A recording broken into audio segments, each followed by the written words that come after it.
Well, all right. Hello, everyone, and happy Thursday. It's digital host A.J. Wuest here, welcoming you back to Before the Four.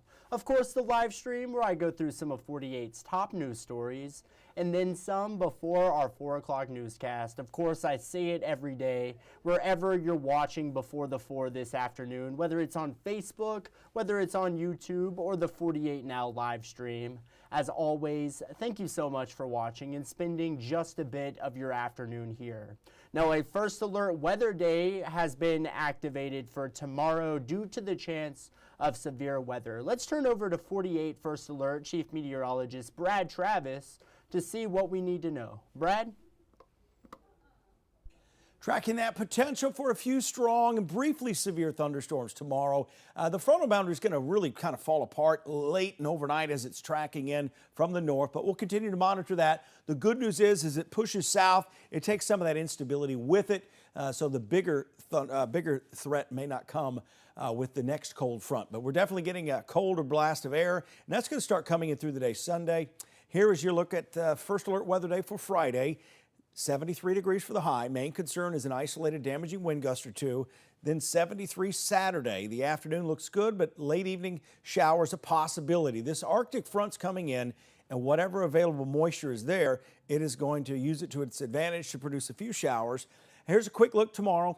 First Alert Weather Day again. Not much is going to happen until the evening hours, to be honest with you. Right now, things are looking very quiet. As we go past sunset, temperatures remain in the 60s. That southwest wind will pick up a little bit, but overall, that wind being as low as 5 miles per hour there, that would indicate to me that that front's kind of running out of gas. There's no main area low pressure that's deepening. By 11 o'clock, a few of these isolated strong storms will still exist out there, so we'll keep an eye on that, and that trend should continue to fade away during the overnight and early morning hours. Here's the big blast of colder air moving in Sunday. The front moves in during the early afternoon hours. Ahead of it, just a brief spotty shower, but it's going to be windy and it's going to feel like the low 20s to upper teens. Monday morning, we've got a hard freeze coming. After that, for Monday night into Tuesday, a few flurries out there Monday, but overall nothing to get too excited about. More on your forecast at 4, 5, and 6. Well, you heard it here first. You might want to pack an extra jacket with you on Monday because it is going to get cold. And I am personally not a fan of that at all. But also make sure to stay tuned to 48 First Alert Weather Extra tonight at 9:30. You can watch that wherever you're watching Before the Four right now. But First Alert Chief Meteorologist Brad Travis, he'll be back here seated where I'm sitting right now in the streaming center. And he'll have all the latest that he's seeing on the radar. You're just not going to want to miss it. Feel free to leave a comment. Brad will shout you out. He always has a great time with it. And yeah, you're just not going to want to miss it. First Alert Weather Extra. But now, yesterday, the Federal Aviation Administration announced a 10% reduction in flight capacity at 40 airports across the country. Now, this could affect nearly 4,000 flights. While Huntsville might not be one of those 40 airports, if you have a connector flight, you could still be impacted. Yesterday, Nick Ballinger spoke with Huntsville International Airport officials and has more on what this means for you. Travelers this weekend, be warned. It could be wheels down for some flights across the country as staffing issues at airports soar. There is going to be a 10% reduction in capacity at 40 of our locations. The FAA's announcement Wednesday could affect nearly 4,000 flights daily starting Friday. This comes as the government shutdown continues to carry on, and the days of air traffic controllers not getting paid keeps climbing. When we see pressures building in these 40 markets, we just can't ignore it, and we're not going to wait for a safety problem to truly manifest itself when the early indicators are telling us we can take action today to prevent, things from deteriorating. Here at home, Huntsville International Airport officials want to ease the mind of travelers. We are not quite experiencing the issues that the large hubs, say in Atlanta or Charlotte, might be experiencing. Larger airports, they're dealing with a greater volume of passengers, a larger number of flights. Delays might not hit the Huntsville tarmac, but the problems could trickle down. If a flight is delayed at a hub, then it might be delayed getting to us. So for any travelers out of Huntsville, keep an eye on those flight times and always show up early.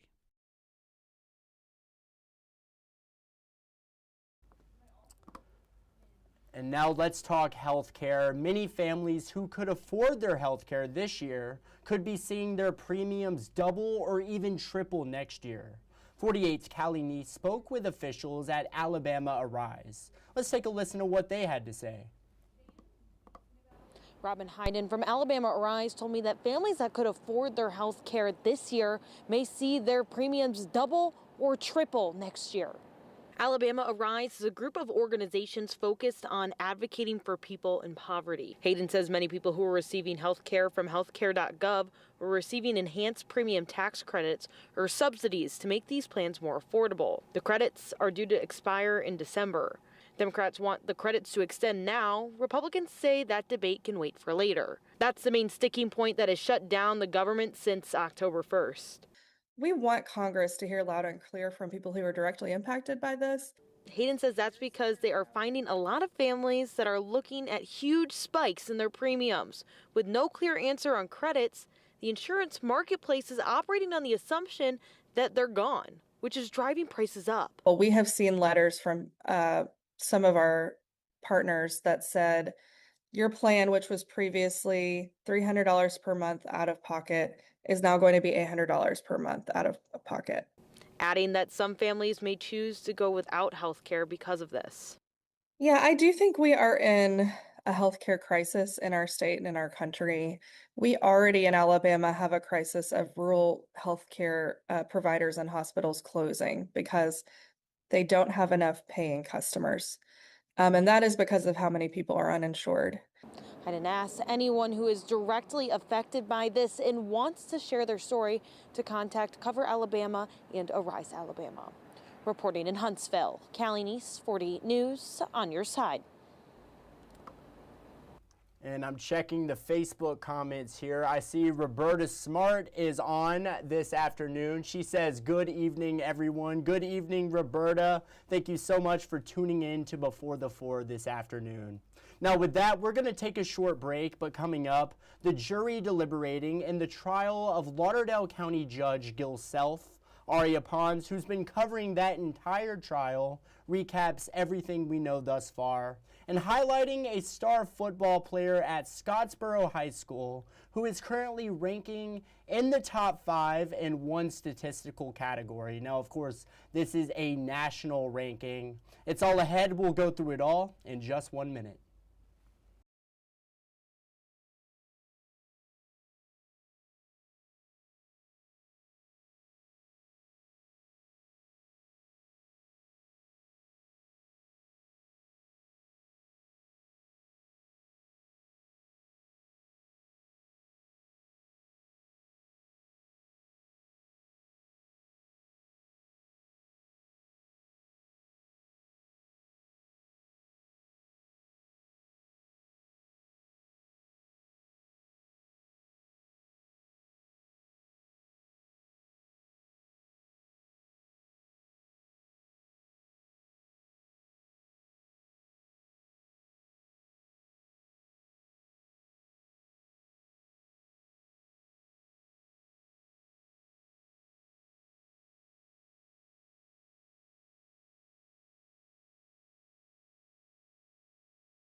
All right, break is over. Hello, everyone, and welcome back to Before the Four.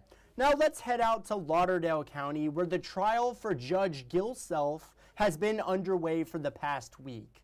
Today, the jury is deliberating as the defense rested its case yesterday. 48's Aria Pons with everything we know right now.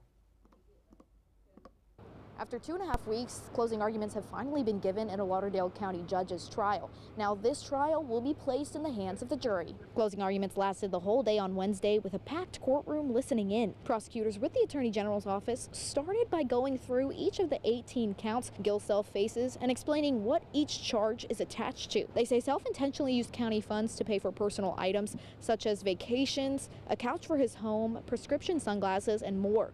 all while he was serving the county as presiding circuit judge and putting people behind bars. Prosecutors even added that looking through Self's bank accounts would show he was trying to stay out of the negative by depositing checks into his account. That raised questions for them. Self's defense attorney Ralph Holt says everything the state has put forth has been lies and misrepresentations, detailing how the timeline on this matters more than anything because he says this was a setup. Holt detailed that the state tried to get Self to take a deal at one point without first charging him with anything and before the audit was even finished. Holt says in testimony the investigators stated that Self lied to him and stole, yet he hasn't been charged with either of those things. Holt's co-counsel Mark White says the state has continuously contradicted itself by saying on one hand that Self is poor and was trying to keep above board, while on the other hand he was rich enough to buy himself out of this situation when he paid the money back in full. Judge Tim Jolly, who's over the case, decided he'll give the jury instructions starting very early Thursday morning before they move into deliberations. He expects instructions to take about 2 hours.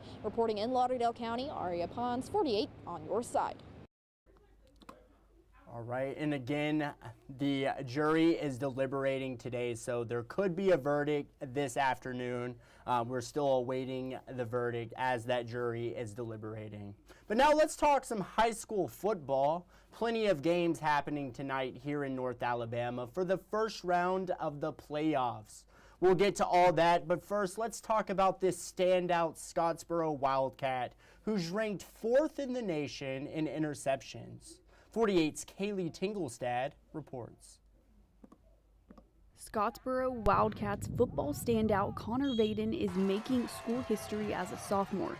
Vaden broke Don Webb's record from 1965 for the most interceptions in a season. Webb went on to play for Auburn after his high school career and most recently was inducted into the Jackson County Sports Hall of Fame. I've always wanted to break a school record. That's why they moved me to corner, because they thought I could do good, so I just went out there and did my job. Through 10 games, Vaden has 11 interceptions, putting him in the top 5 in the nation and 2nd in the state. He does so much for our team in all 3 phases of the game, from special teams to shoot. He's the holder on field goal unit. He does a really good job in every aspect of the game that we put him in, and he's useful, and he's really good, and we're glad he's on our side. Vaden plays on all sides of the ball and has been a key weapon for the Wildcats throughout the season. I'm just blessed. I'm just glad to have this ability, and it's just trusting my coaches, just get me in the right position, just allow me to make the plays. Vaden inherited his talent from his parents, 2 Division I athletes. His dad played baseball at UAB, and his mother, an all-state runner at Scottsboro, also competed for the Blazers. And for Connor, he's a 3-sport athlete who goes from the field to the court to the diamond. In Scottsboro, Kaylee Tinglestad, 48 Sports, on your side.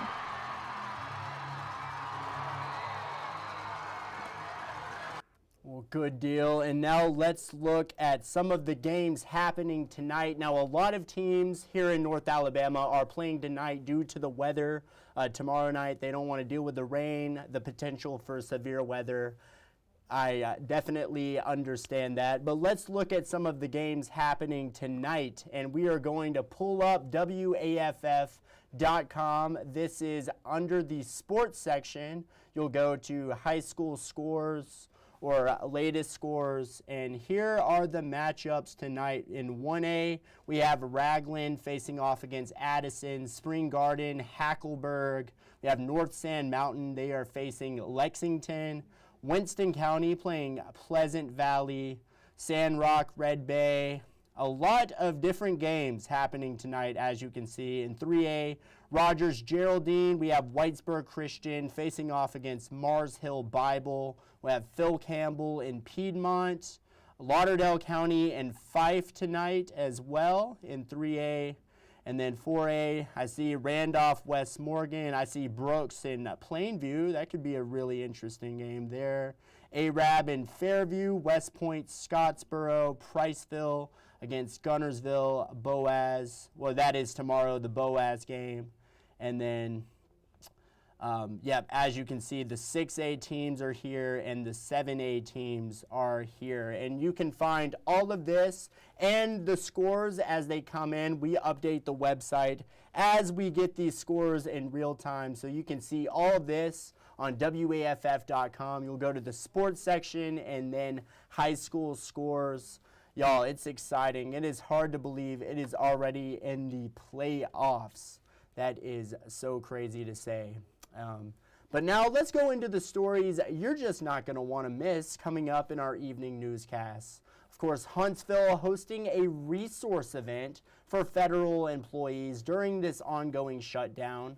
48's Callie Neese tells us all about it. A new sportsplex heading to Madison County and a recreation center heading to Marshall County.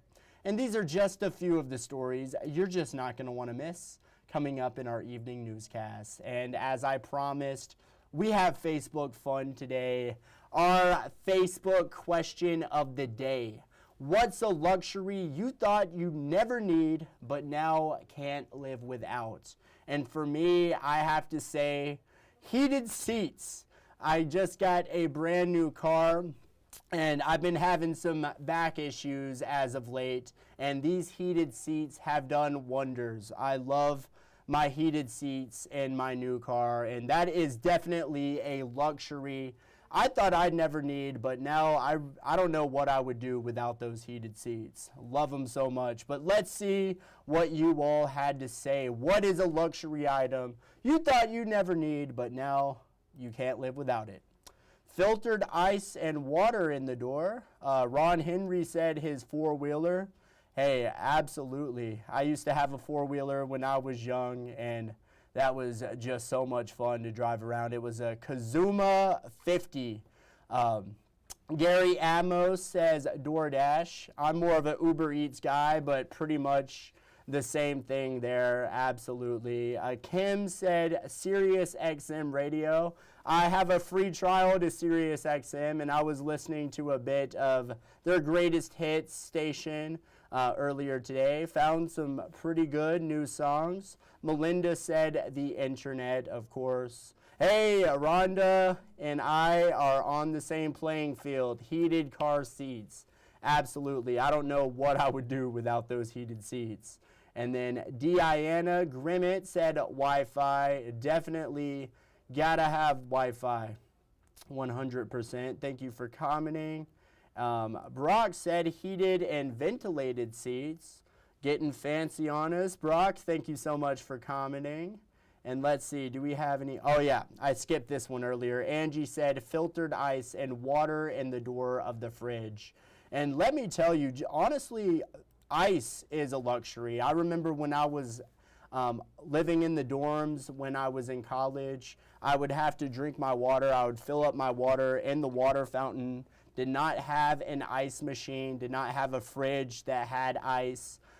So when I moved to an apartment for the first time and got a fridge that has ice in it, it felt like a luxury. I was like, I've been drinking with no ice for 3 years now, and now I have ice, and it's a game changer. It really is. So that in itself is a luxury item. But y'all, thank you so much for commenting on our Facebook fun question today. That is just about it for today's Before the Four, but I hope you all have a great night tonight. Enjoy our evening newscasts, and as always, thank you so much for watching. You all have a great night.